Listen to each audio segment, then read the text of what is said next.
आज का टॉपिक है जैन धर्म। तो जैन धर्म में कुल 24 तीर्थंकर हुए थे। कितने हुए थे? 24 तीर्थंकर हुए थे, यानी कि 24 तीर्थंकर हुए थे। तो एक एक करके देखते हैं। देखिए, पहला तीर्थंकर जो था या जैन धर्म का जो संस्थापक था उसका नाम था ऋषभदेव। क्या नाम था? तो ऋषभदेव था। ऋषभदेव पहला तीर्थंकर या जैन धर्म का संस्थापक जो था उसका नाम था ऋषभदेव। क्या नाम था? ऋषभदेव। और इनका जो प्रतीक चिन्ह था, प्रतीक चिन्ह जो था क्या था बाबू? तो प्रतीक चिन्ह जो था वो था षाढ़। प्रतीक चिन्ह क्या था? तो षाढ़ था। प्रतीक चिन्ह षाढ़ था। दूसरा तीर्थंकर अगर देखेंगे, दूसरा तीर्थंकर का नाम था अजितनाथ। क्या नाम था? अजितनाथ। अजितनाथ। और अजितनाथ का जो प्रतीक चिन्ह था क्या था? अजितनाथ का प्रतीक चिन्ह था हाथी। क्या नाम था? तो अजितनाथ का जो प्रतीक चिन्ह था क्या था? हाथी था। और तीसरा तीर्थंकर के बारे में बात करेंगे तो तीसरा तीर्थंकर जो था, तीसरा तीर्थंकर का नाम था संभव। क्या नाम था? संभव। क्या नाम था? संभव था। तीसरा तीर्थंकर जो था संभव था। और इनका जो प्रतीक चिन्ह था वो था घोड़ा। क्या था? घोड़ा। संभव जो था तीसरा तीर्थंकर था और इनका जो प्रतीक चिन्ह था वो था घोड़ा।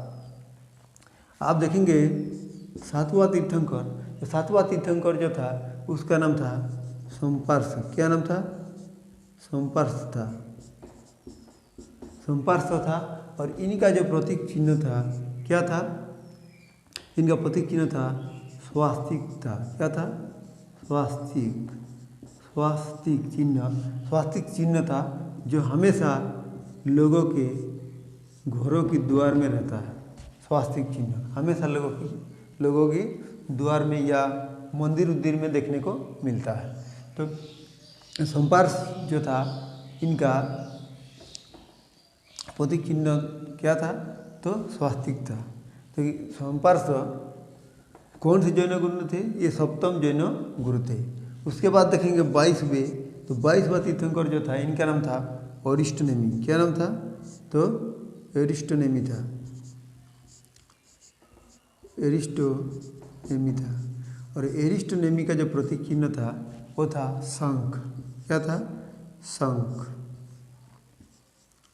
एरिस्टोनेमी का प्रतीक चिन्ह जो था शंख था। उसके बाद देखेंगे 23वां तीर्थंकर देखेंगे तो पार्श्वनाथ था। क्या था? पार्श्वनाथ था। 23वां तीर्थंकर जो था पार्श्वनाथ था। और इनका जो प्रतीक चिन्ह था वो था सर्प था। क्या था? सांप था। या सर्प था यानी सांप। और 24वां तीर्थंकर जो था उनका नाम था महावीर। क्या नाम था? तो महावीर। महावीर। और इनका जो प्रतीक चिन्ह था, इनका प्रतीक चिन्ह था सिंह। क्या था? सिंह। 24वां तीर्थंकर या अंतिम तीर्थंकर जो था महावीर था। तो देखिए, जैन धर्म का जो संस्थापक था या पहला तीर्थंकर था कौन था? तो ऋषभदेव था। और इनका जो प्रतीक चिन्ह था षाढ़ था। उसके बाद दूसरा तीर्थंकर का बात करें तो दूसरा तीर्थंकर जो था अजितनाथ था और उनका जो प्रतीक चिन्ह था हाथी था। उसके बाद तीसरा तीर्थंकर का बात करें तो तीसरा तीर्थंकर जो था वो था संभव था और इनका जो प्रतीक चिन्ह था घोड़ा था। और सातवां तीर्थंकर जो था संपार्श्व था और इनका जो प्रतीक चिन्ह था स्वास्तिक था। और 22वां तीर्थंकर जो था एरिस्टोनेमी था और इनका जो प्रतीक चिन्ह था शंख था। और 23वां तीर्थंकर जो था पार्श्वनाथ था और इनका जो प्रतीक चिन्ह था क्या था? सर्प था। और 24वां तीर्थंकर जो था उसका नाम था महावीर, जो या अंतिम संस्थापक भी कह सकते हैं या जैन धर्म का वास्तविक संस्थापक भी कह सकते हैं।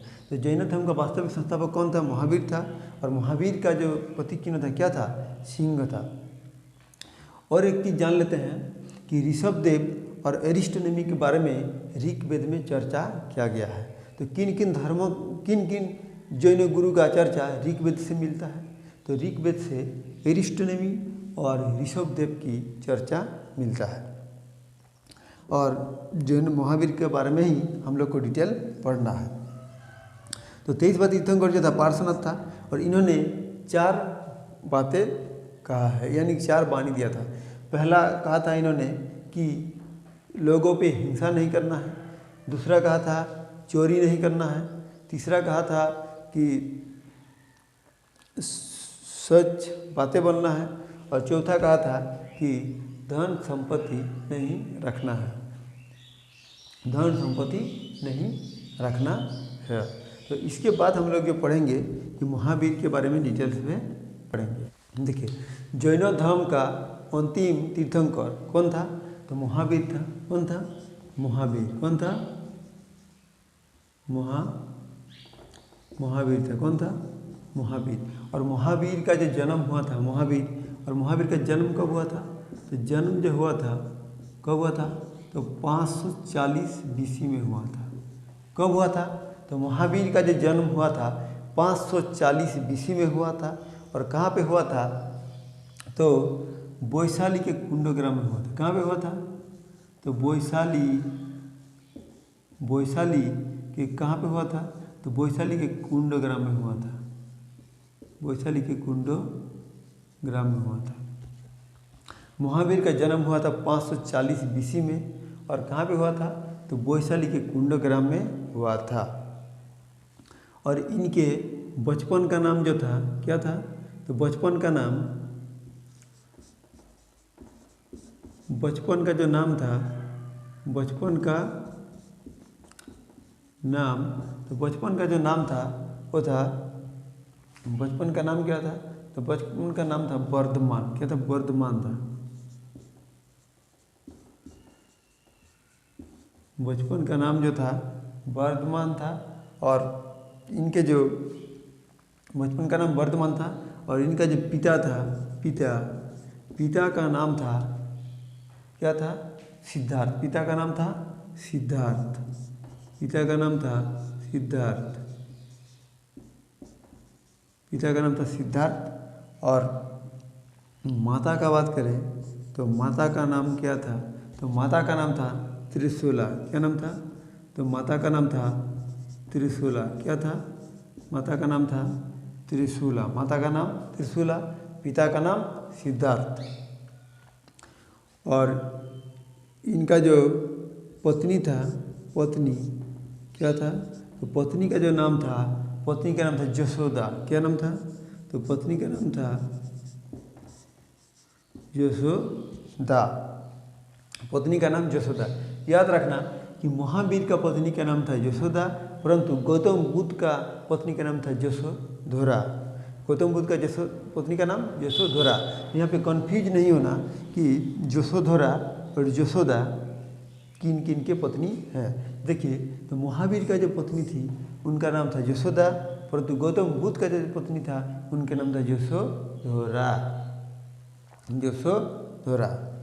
तो महावीर का पत्नी का नाम यशोदा और यशोदा का एक पुत्री हुआ था, यानी कि महावीर का एक पुत्री हुआ था जिनका नाम था पुत्री का बात करें तो पुत्री जो हुआ था, पुत्री का नाम था प्रियदर्शनी। क्या नाम था?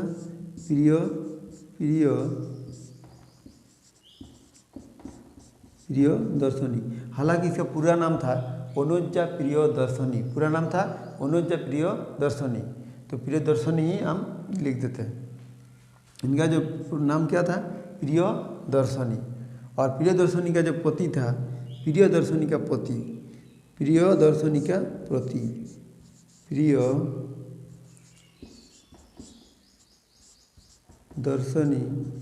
का जो पति था उनका नाम था जमाली। क्या नाम था? जमाली। प्रियदर्शनी का जो पति था उनका नाम था जमाली। तो 30 वर्ष की आयु में देखिए 30 वर्ष की आयु में जब महावीर का आयु 30 वर्ष हो गया तो उस समय महावीर का माता पिता का मृत्यु हो गया था। क्या हुआ था कि माता पिता का मृत्यु हो गया था। तो इनका जो बड़े भाई का नाम था नंदी वर्धन। क्या नाम था? तो नंदी वर्धन। नंदीवर्धन से क्या किया, इन्होंने अनुमति लिया और सन्यासी जीवन को स्वीकार किया, और सन्यासी जीवन को स्वीकार किया यानी कि गृह त्याग किया। और 12 वर्ष तक क्या किया, कठोर तपस्या किया। और कठोर तपस्या करने के बाद इनका ज्ञान की प्राप्ति हुई। तो ज्ञान की प्राप्ति कहाँ पे हुई थी, तो जिम्बिक में हुई थी। कहाँ पे हुआ था, जिम्बिक। कहाँ पे हुई थी, तो जिम्बिक में हुई थी। जिम्बिक के समीप हुई थी। और किस नदी के किनारे हुई थी, तो रिजुपालिका नदी के किनारे हुई थी। किस नदी के किनारे हुई थी, तो रिजुपालिका नदी, रिजुपालिका नदी के किनारे इसके ज्ञान का प्राप्ति हुआ था। और किस वृक्ष के नीचे हुआ था, तो साल वृक्ष के नीचे हुआ था। किस वृक्ष के नीचे हुआ था, तो साल वृक्ष के नीचे हुआ था। तो देखिए 30 वर्ष की आयु में गृह त्याग किया। और किससे अनुमति लिया था गृह त्याग करने के समय, तो अपने बड़े भाई नंदीवर्धन से गृह त्याग का मतलब सन्यास जीवन का अनुमति लिया और गृह त्याग किया।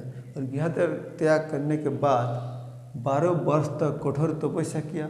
और तपस्या करने के बाद जिम्बिक के समीप रिजुपालिका नदी के तट पर साल वृक्ष के नीचे इनका ज्ञान की प्राप्ति हुई। जब इनका ज्ञान की प्राप्ति हुआ तो महावीर को जीन, अरहत और पूज्य कहलाने लगा। जीन का मतलब होता है विजेता, अरहत का मतलब होता है पूज्य, और निर्गंथ का ग्रंथ अर्थ होता है बंधनहीन। निर्गंथ का अर्थ होता है बंधनहीन। उसके बाद 468 बीसी में 468 बीसी में बिहार राज्य की पावापुरी में, बिहार राज्य की पावापुरी में, कहाँ पे, पावापुरी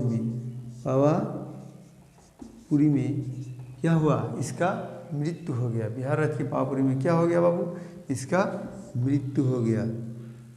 यहाँ पे लिख देते हैं मृत्यु। देखिए मृत्यु कब हुआ था, तो 468 बीसी में हुआ था। और कहाँ पे हुआ था, तो पावापुरी में हुआ था। तो पावापुरी कहाँ पे है, तो बिहार में है। कहाँ पे है, तो पावापुरी कहाँ पे है, बिहार में है। और कितने वर्ष की आयु में हुआ था, तो 72 वर्ष की आयु में मृत्यु हो गया था। कितने वर्ष की आयु में, 72 वर्ष की आयु में इनका क्या हो गया, मृत्यु हो गया।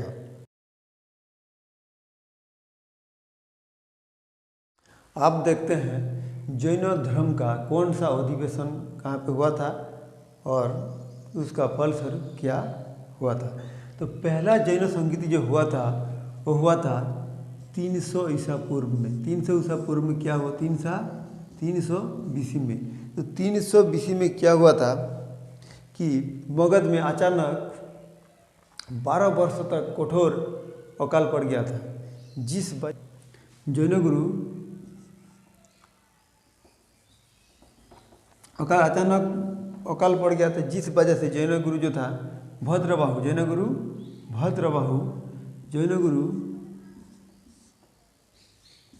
भद्रबाहु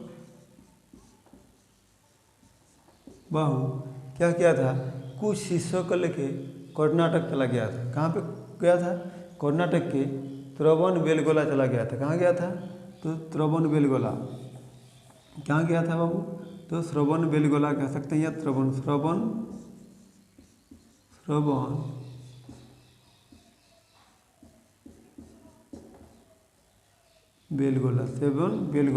और श्रवणबेलगोला कहाँ पे है, तो कर्नाटक में है। श्रवणबेलगोला कहाँ पे है, तो कर्नाटक में है। तो कुछ शिष्यों को लेके भद्रबाहु जो जैन गुरु था श्रवणबेलगोला चले गए थे और अकाल से बचने के लिए कहाँ पे गए थे, श्रवणबेलगोला गए थे। और जो स्थूलभद्र था, स्थूलभद्र कुछ शिष्यों को लेके कहाँ पे थे, मगध में थे। कहाँ पे थे, कुछ शिष्यों को लेके मगध में थे। तो जब मगध में थे तो स्थूल भद्र के जो शिष्य थे उन लोग सफ़ेद रंग के वस्त्र पहनते थे। क्या पहनते थे? तो सफ़ेद कलर के वस्त्र पहनते थे। इसलिए स्थूल भद्र के जो शिष्य था उनको कहने लगा श्वेतांबर। स्थूल भद्र का शिष्य क्या कहने लगे? श्वेतांबर।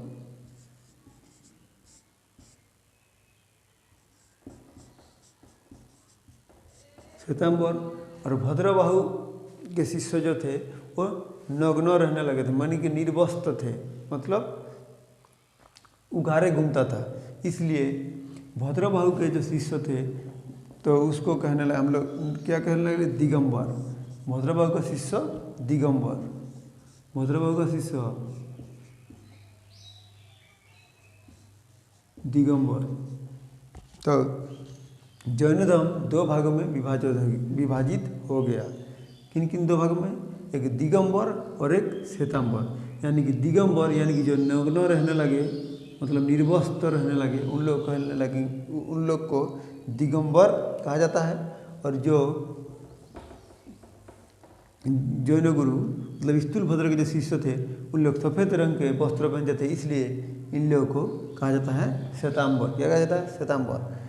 और देखिए पहला दूसरा जो जैन संगीति हुआ था, तो दूसरा जैन संगीति कब हुआ था? तो 512 एडी में हुआ था, यानी कि 512 ईस्वी में हुआ था। और कहाँ पे हुआ था? तो वल्लभी नामक स्थान पर हुआ था। कहाँ पे हुआ था? तो वल्लभी नामक स्थान पर हुआ था। और वल्लभी कहाँ पे है? तो गुजरात में है। कहाँ पे है? गुजरात में है। गुजरात में। तो गुजरात के वल्लभी नामक स्थान पर हुआ था। दूसरा जैन संगीति कब हुआ था? तो 512 एडी में हुआ था। और कहाँ पे हुआ था? तो गुजरात के वल्लभी नामक स्थान पर हुआ था।